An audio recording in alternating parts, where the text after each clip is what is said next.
जय हिंद स्टूडेंट, कैसे हैं आप लोग। पढ़ाई करते रहिए बढ़िया से, एकदम हर कंसेप्ट क्लियर करते चलिए बेटा। आज हमारा बेसिक ऑफ फिजिक्स लेक्चर 3 होगा, एनडीए 2024। ठीक है।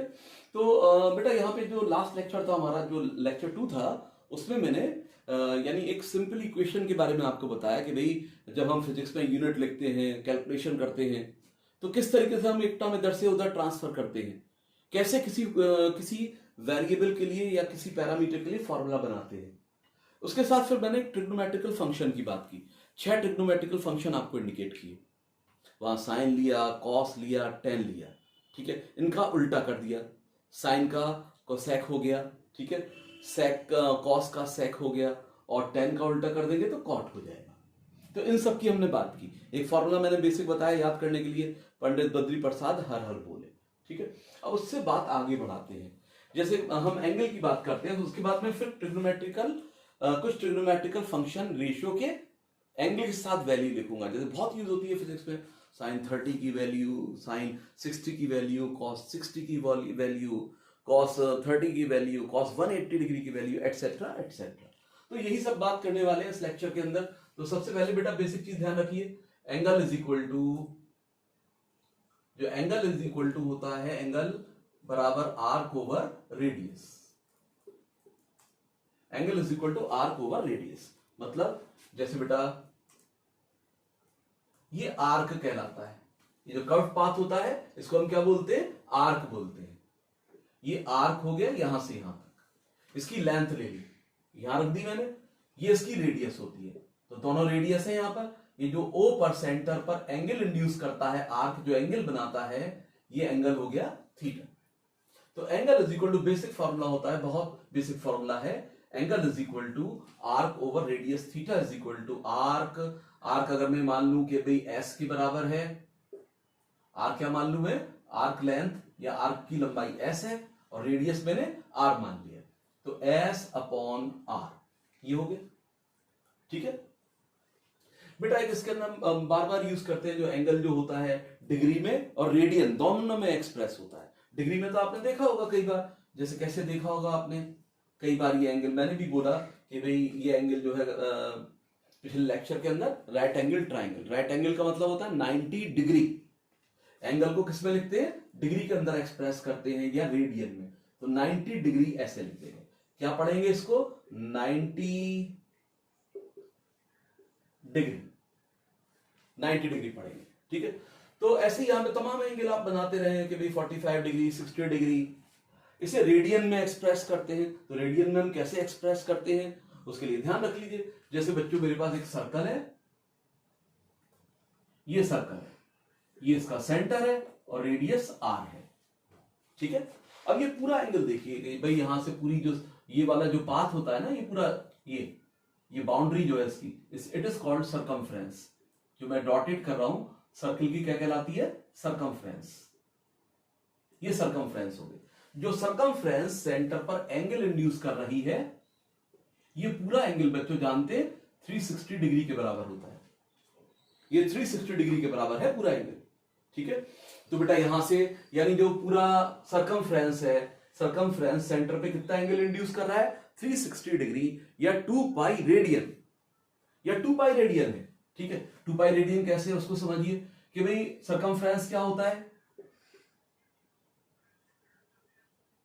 सरकमफेरेंस, सर्कल का circumference boundary.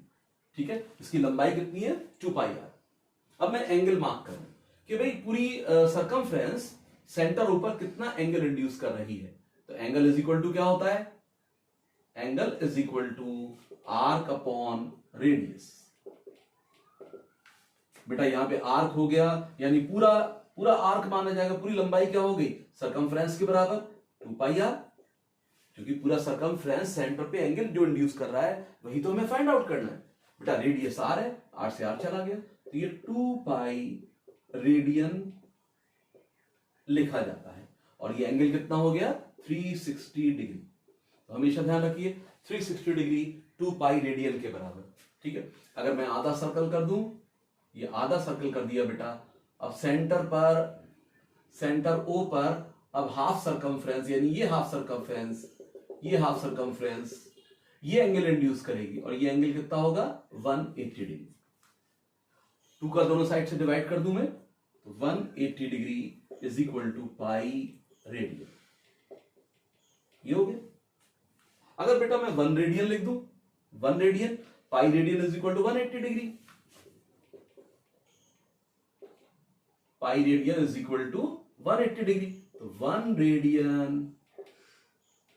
Radian is equal to 180 upon pi in degree.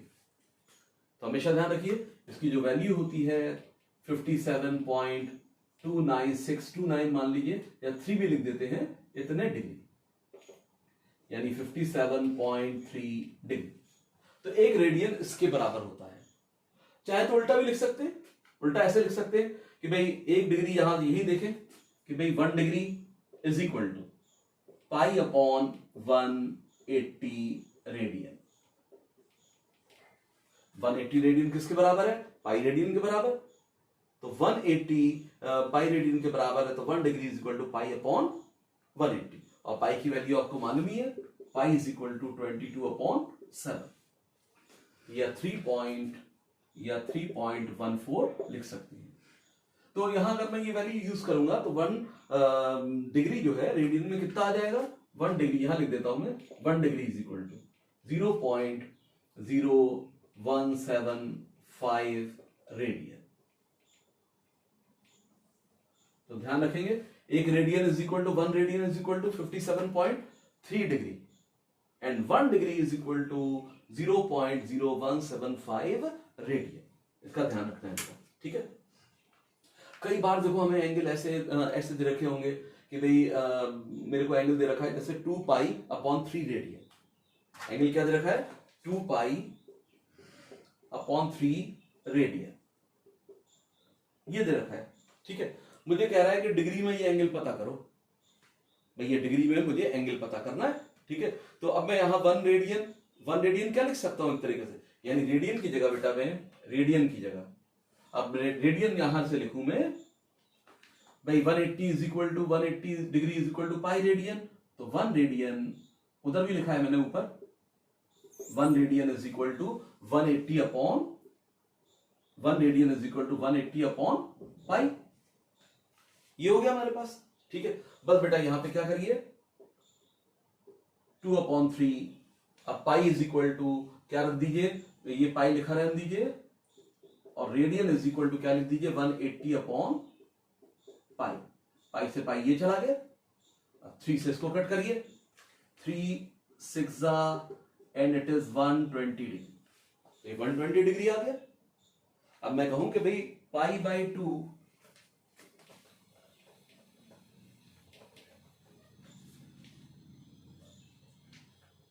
इस तरीके से हम यहां पर इंडिकेट कर सकते हैं, ठीक है। 2 पाई अपॉन 3 रेडियन जो होगा किसके बराबर हो गया?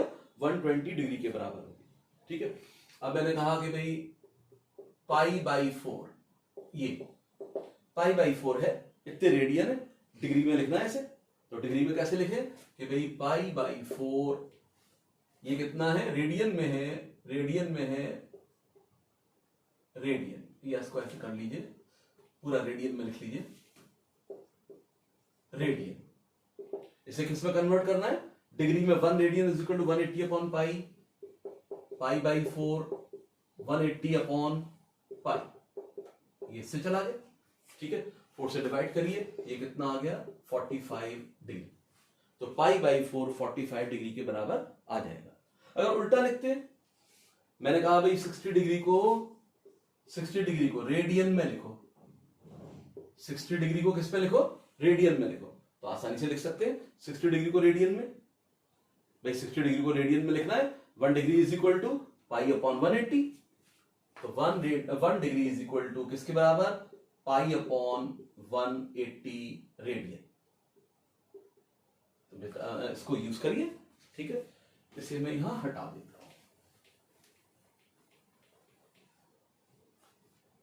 तो बेटा 1 degree is equal to pi upon 180 radian, तो 60 degree is equal to pi upon 180, सीधा डायरेक्ट मल्टीप्लाई कर दीजिए, ठीक है। अब यहां से ये 60 से 3, तो पाई अपॉन 3, तो 60 डिग्री को आप क्या लिख सकते हैं? π/3 एक्सप्रेस कर सकते हैं।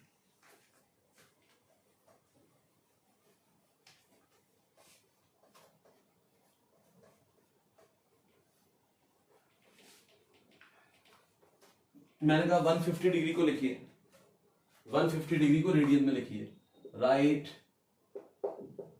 150 डिग्री इन रेडियन, रेडियन में लिखिए, ठीक है। तो आसानी से लिख सकते हैं भाई, पॉज करके आप कर भी सकते हैं बेटा। 1 डिग्री इज इक्वल टू π/180, तो 150 डायरेक्ट लिखते हैं, 1 degree is equal to π/180 radian. तो 150 degree is equal to 150 into π/180। बेटा 0 से 0 ये कट कर दीजिए यहां से, 3 5 3 6 5 π/6। तो इतने रेडियन में 150 डिग्री को मैं कन्वर्ट कर सकता हूं, ठीक है। ये तो बात रही है एंगल की। अब बेटा यहां पे कुछ ट्रिग्नोमेट्रिकल फंक्शंस को देखते हैं और उनके एंगल्स याद कर लेना उस समय। पहले मैं कुछ फॉर्मूला लिख देता हूं, फॉर्मूला के बाद ट्रिग्नोमेट्रिकल फंक्शन के एंगल्स लिख दूंगा, उनकी वैल्यूज वो याद कर लेना। कुछ साइन कॉस की तो याद कर ही लेना, टेन की तो अपने आप ही बन जाती है, साइन अपॉन कॉस। जैसे कुछ इंपॉर्टेंट फॉर्मूला यहां पे लिख दूं मैं, इंपॉर्टेंट फॉर्मूला है, कुछ इंपॉर्टेंट फॉर्मूला। सिंगल अगर होगा तो फॉर्मूला, फॉर्मूला है प्लूरल हो गया कई सारा, ठीक है। तो बेटा यहां पे नंबर 1, जैसे बेटा मैंने लिखा भी था कल, मैं उसी को एक तरीके से बता रहा हूं कि भाई 1 साइन, या ऐसे लिखिए cosec theta is equal to 1 sine theta. cosec theta को क्या लिख सकते हैं, 1 sine theta 1। sec theta is equal to 1 cos theta. Number 3, cot theta is equal to 1 tan theta. Number 4 बेटा tan थीटा जो है बहुत यूज होगा ये, sin theta upon cos theta, sin theta upon cos theta. अब इसके अलावा और देखिए 5 sin square theta plus cos square theta is equal to 1। बहुत बहुत इंपॉर्टेंट है बेटा, बहुत जगह यूज होगा, फिजिक्स में कई बार यूज होगा। sin square theta plus cos square theta is equal to 1 ना। अब बेटा यहां पर लगाएं अगर मैं पूछूं आपसे कि 1 प्लस, अगर मैं कहूं कि 1 प्लस tan स्क्वायर थीटा, इसकी वैल्यू बताइए।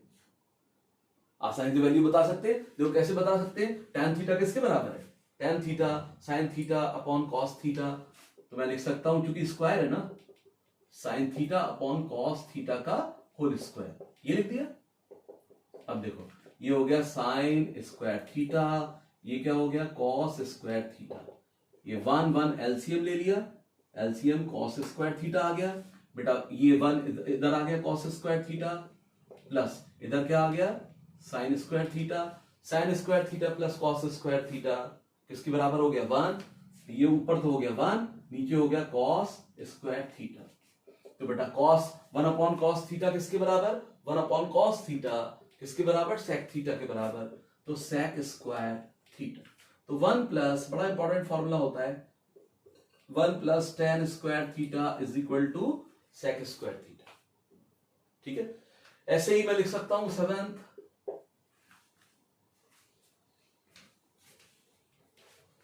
आगे लिख देते हैं।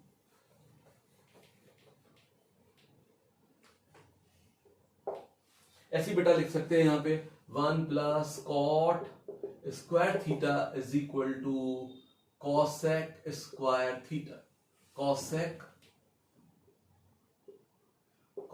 Square theta. ये बड़ा इंपॉर्टेंट फॉर्मूला है, ठीक है। नाउ अब बेटा ट्रिग्नोमेट्रिकल फंक्शन में कुछ एंगल के साथ उनकी वैल्यूज देखते हैं। एंगल हम बहुत लिमिटेड यूज करेंगे जिनका यूज हो रहा है, फिजिक्स में यूज होता है। जैसे 30 डिग्री होगा, 0 भी ले लेते हैं, 0 ले लेंगे, 30 डिग्री ले लेंगे, 45 ले लेंगे, 60 एंड 90 ले लेंगे।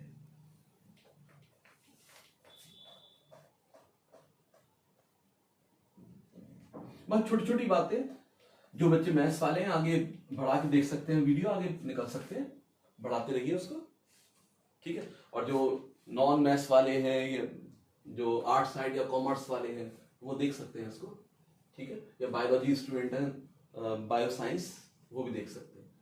तो बेटा अब यहां से यहां ट्रिग्नोमेट्रिकल फंक्शन लिखते हैं, sine theta, cos theta, tan theta, ten का उल्टा कॉट थीटा, ठीक है ना। अब कॉस का उल्टा सेक थीटा और साइन का उल्टा कॉसेक थीटा।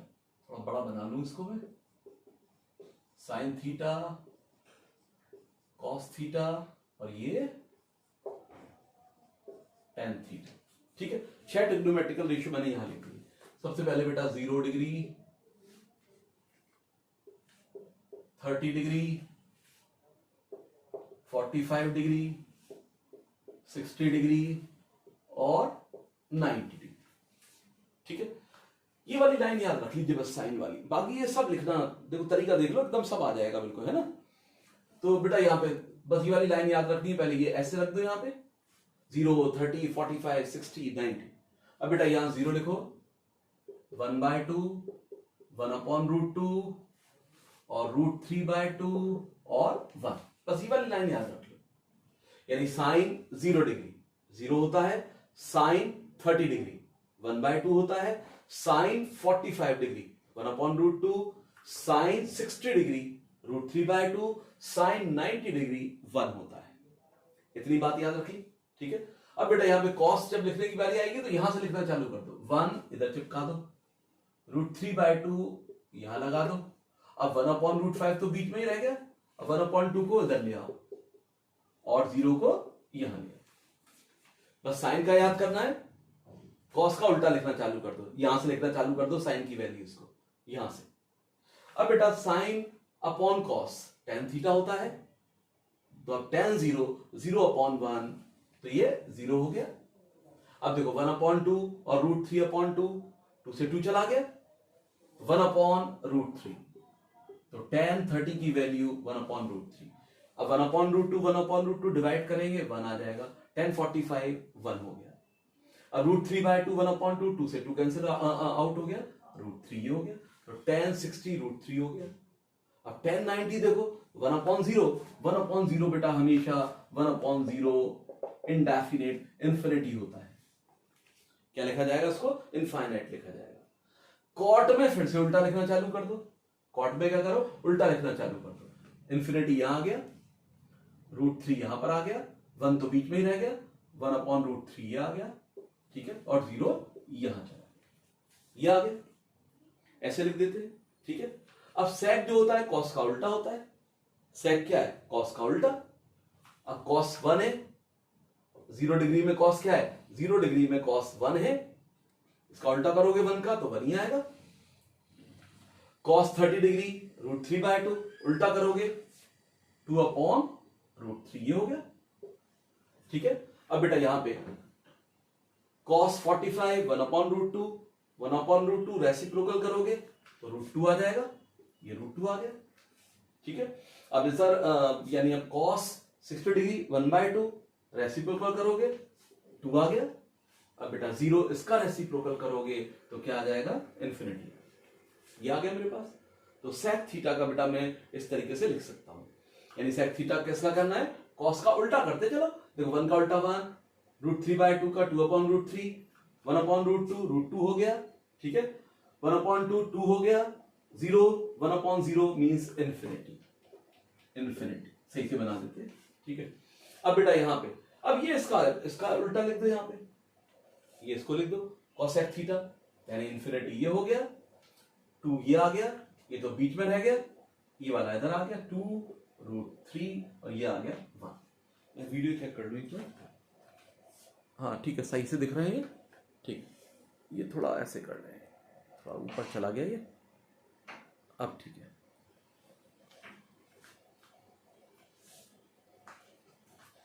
तो इस तरीके से बेटा यहां पर हम ट्रिग्नोमेट्रिकल फंक्शन की वैल्यू खास एंगल पर याद रख सकते हैं, इनको याद कर लीजिएगा बहुत बढ़िया से, ठीक है। कुछ 2-4 वैल्यूज जो है वैसे भी हमें याद रखना है,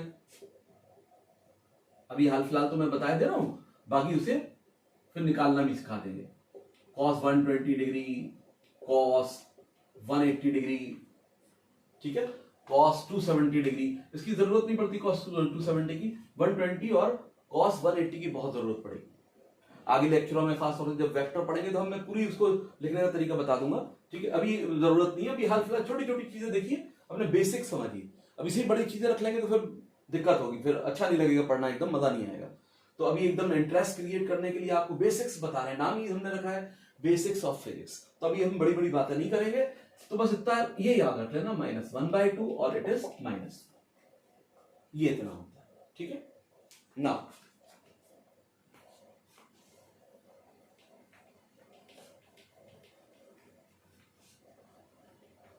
अब देखो कई बार हमें जरूरत पड़ेगी जब हम फिजिकल क्वांटिटी फिजिक्स में पढ़ रहे होंगे कि भाई डेंसिटी निकालिए, कई बार सवाल आता है स्पेसिफिक डेंसिटी या रिलेटिव डेंसिटी निकालिए या डेंसिटी कैलकुलेट करिए। ठीक है, तो हमें वॉल्यूम की जरूरत पड़ेगी बच्चों, वॉल्यूम की जरूरत पड़ेगी। तो अब मैं यही टर्म डिस्कस कर रहा हूं, खासतौर से उनके यूनिट जो होते हैं, वॉल्यूम लीटर, मीटर से कैसे रिलेटेड होता है, ठीक है, सेंटीमीटर से कैसे रिलेटेड है, और एक टर्म लूंगा मैं एरिया। तो सबसे पहले मैं एरिया ले लेता हूं, एरिया, उसके बाद फिर वॉल्यूम ले लेंगे।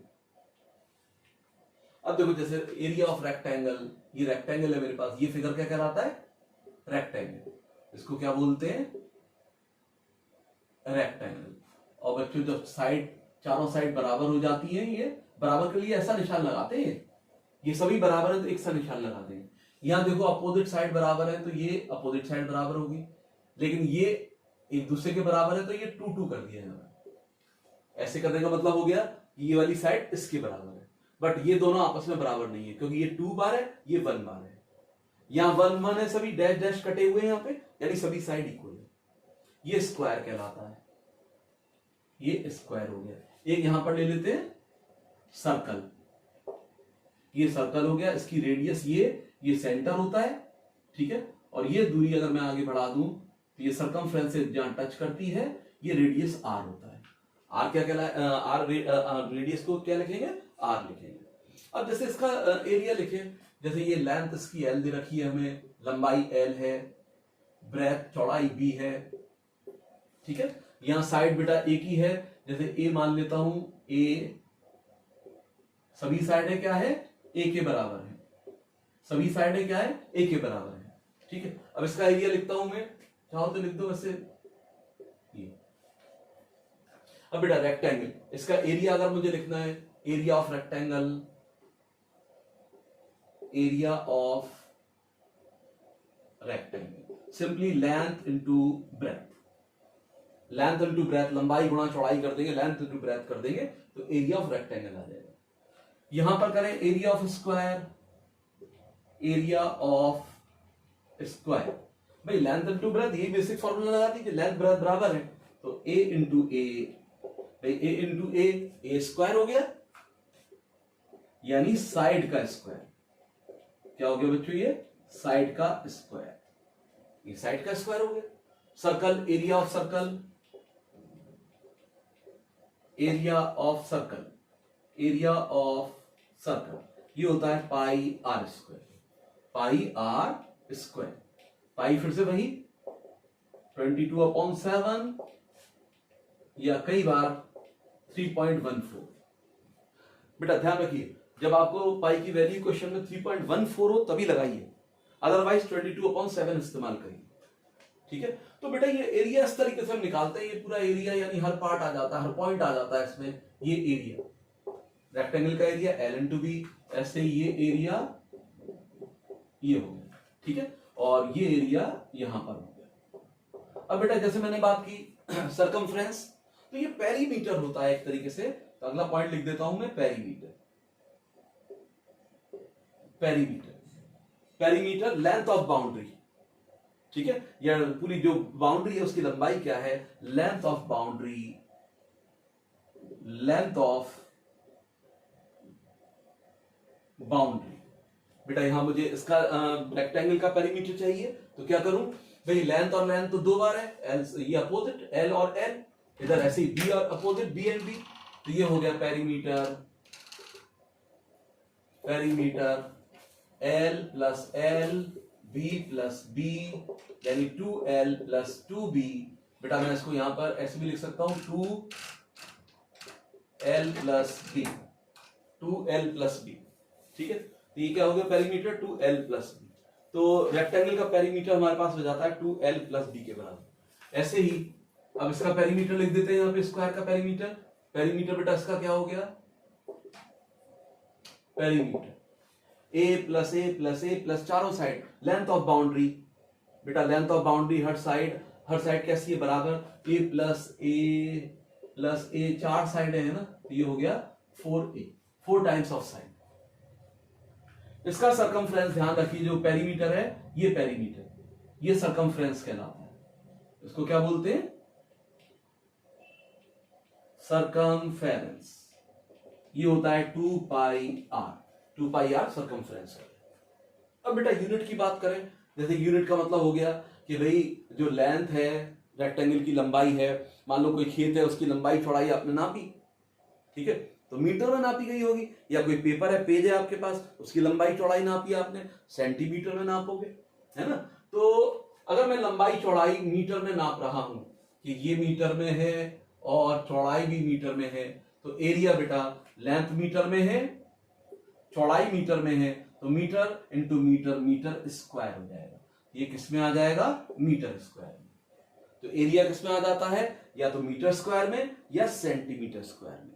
एक ही में लिखना होता है, ऐसे नहीं चलेगा एरिया कि भाई यहां तो मीटर में ले रहा हूं, ये सेंटीमीटर में ले रहा हूं, तो नहीं, तो गड़बड़ हो जाएगा। आप एक ही में रखिए, ठीक है, मीटर में रखिए या सेंटीमीटर में रखिए, ठीक है। एक चीज हमेशा ध्यान रखिए, मीटर और सेंटीमीटर, अगर मीटर है यानी metre is equal to 100 centimetre. आप ऐसा भी कर सकते हैं, जैसे यहां पर दे रखा है बेटा 5 मीटर, ये 5 मीटर दे रखा है और ये 20 सेंटीमीटर दे रखा है, 5 मीटर एंड 20 सेंटीमीटर। तो आप 5 को एक काम करो सेंटीमीटर में बदल लो, या सेंटीमीटर को मीटर में बदल लो, लेकिन दोनों का मल्टीप्लाई ऐसे मत करना 5 into 20, metre into centimetre multiplication नहीं होगा, गलत हो जाएगा, ठीक है। तो मुझे या तो क्या करना पड़ेगा कि भाई मीटर है, 20 सेंटीमीटर को मैं मीटर में लिख दूं। देखो जब भी सेंटीमीटर को मीटर में लिखोगे तो 100 का डिवाइड कर देना, तो अब ये मीटर में आ गया। 20 सेंटीमीटर को मीटर में कैसे बदला, 100 का डिवाइड करके, ठीक है, क्योंकि 1 metre is equal to 100 centimetre. तो 1 सेंटीमीटर जब लिखूंगा मैं, 1 सेंटीमीटर उल्टा करके लिखूंगा तो 100 कहां आ जाएगा, 1 मीटर के नीचे आ जाएगा। 1 सेंटीमीटर बराबर 1/100 मीटर। तो बस अब यहां पर हो गया कि 0.2 मीटर, 0.2 मीटर ये हो गया। तो 20 सेंटीमीटर को मैं 0.2 मीटर लिख सकता हूं। आपने कहा सर हम तो मीटर को कन्वर्ट करेंगे, मीटर को सेंटीमीटर में लिखेंगे, तो 1 metre is equal to 100 centimetre, तो 5 metre is equal to 500 centimetre. तो 5 मीटर को आप क्या लिख देंगे, 500 सेंटीमीटर। तो इस तरीके से ध्यान रखेंगे, ठीक है। जो पेरीमीटर होगा, perimeter length of the boundary, ये अगर मीटर में नापा गया है दोनों मीटर में, तो मीटर में आ जाएगा, क्योंकि length of the boundary, length बेटा मीटर या सेंटीमीटर में हो। तो एक ही यूनिट रखें जब आप जहां पर लेंथ और ब्रेथ यूज हो रहा है, चाहे एरिया हो या पेरीमीटर हो। पेरीमीटर में भी बेटा लेंथ और ब्रेथ को जोड़ना है हमें, तो ये एक ही यूनिट में होने चाहिए, या तो मीटर मीटर में या सेंटीमीटर सेंटीमीटर में होने चाहिए।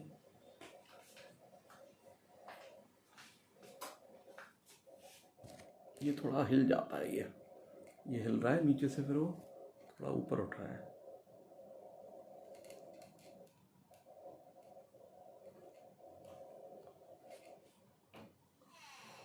चलिए फिर हिल गया ये, इसको मैं ऐसे कर देता हूं।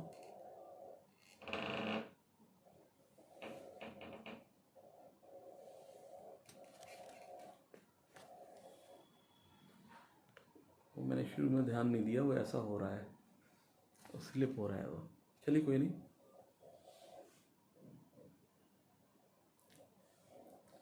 ठीक बेटा अब आगे बढ़ते हैं, वॉल्यूम की बात करते हैं।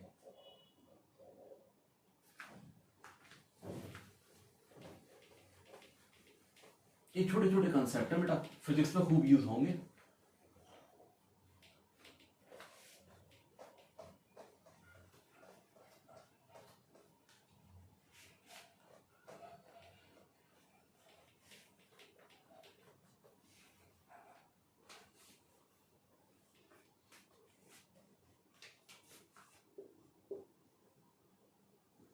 वॉल्यूम। वॉल्यूम से मतलब क्या होता है? वॉल्यूम से क्या मतलब है बेटा? कोई ऑब्जेक्ट, उसका वॉल्यूम, इससे मतलब ये है कि how much space it occupies. Volume यानी space occupied by the body is called its volume, यानी स्पेस ऑक्यूपाइड, स्पेस ऑक्यूपाइड यानी space occupied by the body is called its volume. ठीक है, space occupied by a body, ये क्या कहलाएगा? Volume of the body कहलाएगा। ठीक है।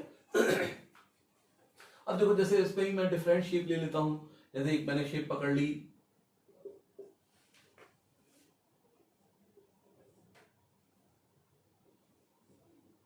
एक क्यूबॉइड ले लिया। ऐसा कई बार स्ट्रक्चर देखते हैं, जैसे बॉक्स हो गया, कोई बॉक्स है ना, ये लेंथ हो गई, ये ब्रेथ हो गई, और ये हो गई हाइट। ये हाइट हो गई ऊंचाई। ऊंचाई कितनी है? h के बराबर। ये ऊंचाई हो गई, यहां से हटा देते हैं, ये छोटा हो रहा है। ये ब्रेथ हो गई और ये लेंथ हो गई। तो वॉल्यूम का मतलब बेटा, जो वॉल्यूम होगा, volume simply length into breadth into height, ये हो जाएगा। अब एक स्ट्रक्चर होता है क्यूब, क्यूब जिसमें सभी साइड कैसी होंगी? आपस में बराबर होंगी। जो क्यूबॉइडल स्ट्रक्चर है, वहां तो लेंथ ब्रेथ हाइट अलग अलग है। ठीक है, यहां पर क्या है? जो क्यूबिकल स्ट्रक्चर होगा, इसमें लेंथ हर साइड कैसी होगी? बराबर। ए, ऊंचाई भी ए के बराबर होगी, ऊंचाई लंबाई चौड़ाई सब बराबर। बेटा वॉल्यूम लिखना है मुझे, तो basic formula length breadth into height, सभी एक ही है, ए इंटू ए इंटू ए। ये क्या आ गया? ए क्यूब, यानी साइड का क्यूब। तो volume of cube is cube of the side, ये हो जाता है। ठीक है, एक इसका भी बहुत यूज हो जाता है फिजिक्स के अंदर। जो स्फीयर है, ये सर्कल नहीं है, स्फीयर है, गोला है, गोला, स्फीयर, रेडियस आर। ठीक है, रेडियस आर, इसका वॉल्यूम अगर मैं लिखूं तो वॉल्यूम जो होता है, वॉल्यूम 4/3 पाई आर क्यूब, ये वॉल्यूम हो गया। अब बेटा वॉल्यूम को जैसे मुझे मान लो ये हमें दे रखा है सेंटीमीटर सेंटीमीटर सेंटीमीटर, यानी सभी लेंथ ब्रेथ हाइट सभी सेंटीमीटर में है, इंटू सेंटीमीटर इंटू सेंटीमीटर। तो ये सेंटीमीटर पावर 3 हो गया, क्यूबिक सेंटीमीटर। तो इसको क्या पढ़ते हैं हम? सेंटीमीटर क्यूब, यानी क्यूबिक सेंटीमीटर। क्या पढ़ा जाता है? Cubic centimetre. ये इसको सीसी भी लिख देते हैं। वॉल्यूम कई बार सीसी करके लिख दिया जाता है, ठीक है, ध्यान रखना, सीसी करके वॉल्यूम लिख दिया गया। किसी बॉडी का वॉल्यूम सी डॉट सी लगा दिया, तो क्यूबिक सेंटीमीटर यानी सेंटीमीटर क्यूब, ये मतलब हुआ। कब? जब length breadth height are all in centimetre. अगर ये मीटर में होंगी, अगर मान लो मीटर में आपने कहा सर हम तो मीटर में मेजर करेंगे, मीटर इंटू मीटर, तो ये क्यूबिक मीटर हो गया, या मीटर क्यूब या क्यूबिक मीटर, क्यूबिक मीटर, या एम लिख दीजिए, क्यूबिक मीटर। ये क्यूबिक मीटर हो गया मेरे पास। ठीक है, ये क्यूबिक सेंटीमीटर और ये क्यूबिक मीटर हो गया। कई बार क्या होगा, जो वॉल्यूम होगा वो लीटर के अंदर एक्सप्रेस किया गया होगा, लीटर, कैपिटल एल। अब 1 लीटर ये जान लीजिए, जो 1 लीटर होता है, हमेशा याद रखिए बेटा, 1 लीटर जो होगा 1000 क्यूबिक सेंटीमीटर, यानी सेंटीमीटर क्यूब। ठीक है, अब 1 लीटर को आप मिलीलीटर में भी लिख सकते हो। 1 litre has 1000 millilitre. Small M जो है मिली है, नॉट मीटर। लीटर के साथ लग रहा है, आगे लग रहा है मिली, ये क्या है? Millilitre, L for litre. तो इसका मतलब ये हो गया कि भाई अगर मैं यहां पर 1 litre is equal to 1000 ml लिख दूं, क्या लिख दूं यहां पे? 1000 ml, और ये 1000 सेंटीमीटर क्यूब है, 1000 दोनों तरफ चला गया, तो 1 millilitre is equal to 1 centimetre cube. तो बेटा 1 मिलीलीटर जो होता है 1 सेंटीमीटर क्यूब के बराबर होता है। ठीक है, तो ध्यान रखेंगे कि भाई 1 लीटर जो है किसके बराबर है, 1000 सेंटीमीटर क्यूब। इसे हटा देते हैं।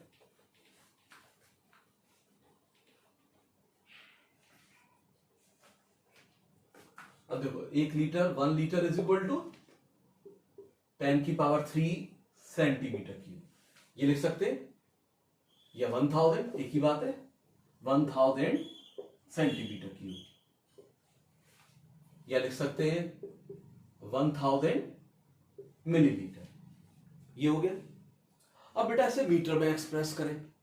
अब मीटर में एक्सप्रेस करें, अब आपको मालूम ही है कि भाई मीटर से मैं कैसे रिलेट करूं, 1 लीटर को मुझे मीटर से रिलेट करना है, मीटर क्यूब से रिलेट करना है, तो कैसे रिलेट करें उसे समझ लीजिए कि भाई जैसे 1 metre is equal to 100 centimetre, ये होता है 1 metre is equal to 100 centimetre, ठीक है।